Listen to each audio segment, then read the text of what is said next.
Իսկ դու գիտեք, եթե հավի կրծքամիսը մանր կտրտենք, ավելացնենք բուսաեղով տապակի մեջ, տապակենք բոլոր կողմերից, ավելացնենք գունավոր պղպեղ,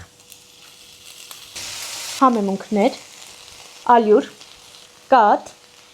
մի քանի րոպե ընդհանուր զանգվածը տապակենք, անջատենք, լոշիկի վրա ավելացնենք միջուկը, ալվող պանիր,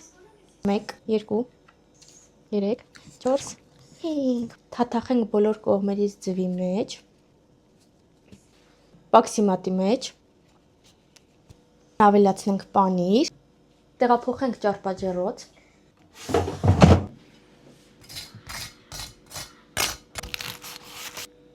կստանանք այսպիսի խրթխրթան համովություններ,